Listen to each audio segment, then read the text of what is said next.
Hi, welcome to How to RPG. My name is Fred Wheeler and today I want to talk about role-playing games, specifically Sonic the Hedgehog. Zonerunners Sonic the Hedgehog.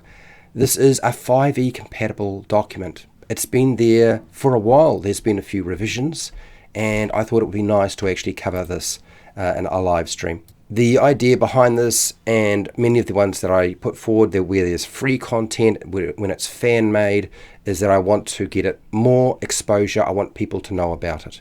So there's only one free fan made Sonic the Hedgehog 5e compatible document that's available out there. And it uses the Dungeons and Dragons 5e rules, obviously. So Zonerunners Sonic the Hedgehog 5e. That is the document we're talking about. So who made it? Cameron Shell, and I'm going to get this name really butchered, but Shell Litcher is the lead producer, and Glamurnia, some difficult to pronounce names, I'm assuming somewhere from Europe, are credited as developing additional material around this. So those are the people who are key. There is, of course, some illustrators, a couple of illustrators as well. I'm not going to talk quite so much about the illustrators. I'm going to focus more on the actual material that's in the book. So this book is professional, it's high quality, it's got a really good layout and formatting. It's only 11 pages of PDF. It's not a huge document, it's very small. The artwork and illustrations are of a very high quality, and they are fitting with being a cartoon character image. So they are very cartoony, but they're still very good. There are no maps provided in the supplement. There's no table of contents in this. There's no index. And in some cases it does need it, but because the document is so short, you can kind of get away with having no contents page and no index. There is a brief description of the world of Mobus, which is where your adventures with Sonic the Hedgehog will take place. The new races that have been created for Mobus the world there's some fun ones here. There's some things that you will recognize, okay?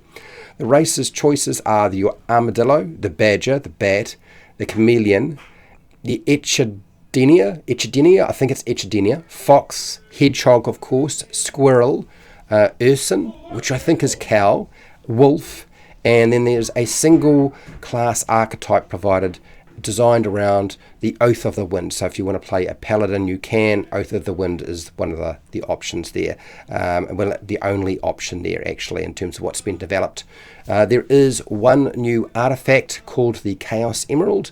There are Chaos powers provided, and Chaos powers offer various things that you can do that are additional to the game, and they act a lot like feats and spells, and they're kind of like a mix of that. There are two adventure options available called Dropping Rings and Racing Against the Clock, which are very fitting for the Sega video game. Next, there is also quite a large list, almost a page full of character drives or goals that can be completed, and it encourages the game master or dungeon master to actually create more of their own that players will have to try to achieve. So it's kind of like when you had milestones and achievements that you could perform in the video game, you can do this also in the tabletop role-playing game when you're using this supplement. This document has been updated a few times, and it looks to me like it will probably continue to be updated. It's hard to know from what I've seen so far, but I suspect that's going to be the case. In any case, there is at least 3 updates for this. So if you found this useful and interesting, wonderful. I want to thank my patrons who support me on Patreon so I can keep providing this kind of information and searching out this sort of material.